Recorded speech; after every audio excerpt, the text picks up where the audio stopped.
Hello everyone! Welcome to my midday walk. It is in the 80s. I have my sunscreen and hat on. It's a gorgeous day. I absolutely love the cloud formations here. I also love that there's usually no traffic on Sundays. I am just chilling today with basic everyday cleaning up, hanging out, and I decided to finally trim and file my nails. I keep putting it off and they end up breaking. Then I'll have a mix of super long and super short nails. I added this nail oil to my Amazon Subscribe and Save to help drive the price of our dog food down 15%. I'm not sure how I like it so far. As you can see, I've decided to switch up my walking for before the sun rises. This means barely any traffic, and I don't have to coat all of my exposed skin with sunscreen. Plus, it wakes me up like a cup of coffee. I'm trying to do 2 miles at about a 17 to 18 minute mile, and if I'm listening to an audiobook that's interesting, I just want to keep going. Today we are observing Memorial Day. I'm making some instant mac and cheese because the kids love it. This is where our little buffet will take place. My daughter made the pot holder for Mother's Day, and I got the silver trivet from a thrift store, or maybe it was like a resale store. And here is the final spread. And then I took another walk during the evening with my daughter. I was trying to capture the sky and how it glows weirdly. Didn't do too great of a job.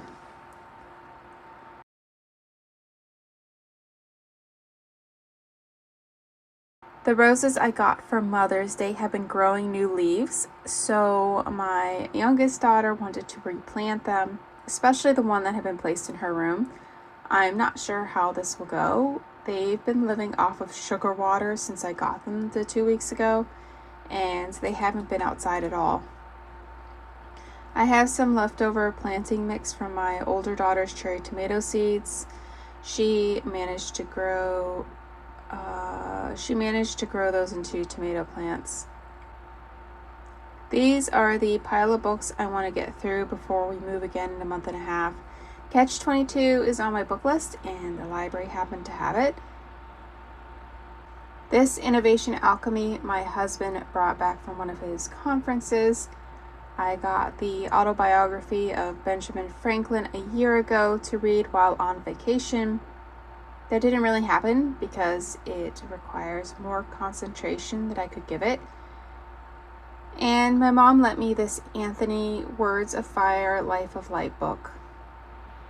I'm also trying to find books the girls would be interested in.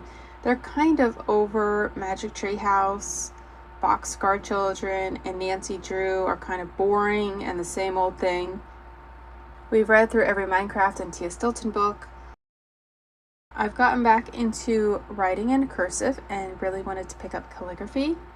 I don't have a calligraphy pen, but I figured I could learn the forms first, then invest in the calligraphy supplies. I'm on the big letter G. I like this one the best so far. There's something about the symmetry of it that is really appealing. After learning a new letter, I try to practice all the previous letters. Otherwise, I'm just not going to remember after a while. I was struggling with the uppercase D, so was trying to find a technique to make it look better. Some of the letters I have to do it in an almost lazy manner. Others I have to have a slight slant to the letter. I've been putting it off for ages, but I finally buckled down and gotten to clean my crocodile skin purse. I don't have any of my purse cleaning supplies or my summer purse. I would love to switch out for a lighter summer purse, but I don't want to buy a new purse because then I'll just have an extra one when we unpack. It also turns out to be a really good thing my cleaning supplies are packed, because when I researched cleaning this particular leather, the elephant color lock wax would have ruined it. And this is kind of interesting because I've used that wax on my python purse, which is also considered an exotic leather. Gemini instead recommended I use a specific exotic leather cleaner polish spray, It is a much thinner product, and it won't build up in the cracks of the crocodile hide. I did test it out on a small section on the bottom of the purse before doing the whole thing. After I'm done going over the whole purse, I rechecked it to make sure none of the product is trapped anywhere. I like the way it turned out. It looks very healthy. And I was using the Bickmore Exotic for use on exotic leathers.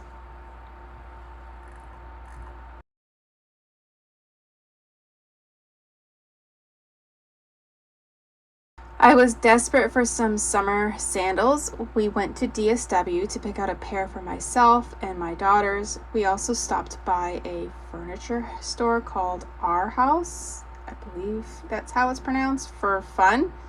But I snapped a bunch of pictures of furniture we might be able to find on sale, or, maybe I'll cut back on something else and save for a nice piece every couple of years.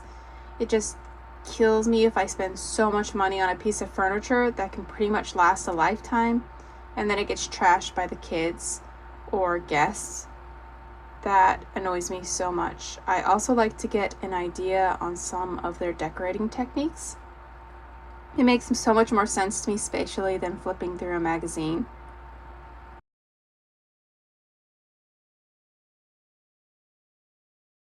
Then I decided to crack open the Harry Potter Lego my eldest daughter got me for my birthday.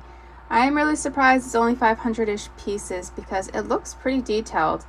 I have another Lego that my middle daughter got me, which is a car. I believe it's a Ferrari, but she wants to put it together with me, so I'll save that one for during the day. I think the car models are so very dangerous. When we walked around the Lego store in Disney Springs and I saw how many car Legos there are, I did not want to even touch it because once I start, I'll just want to collect them all. I'm not even sure where to start with making a Lego car display that would look good.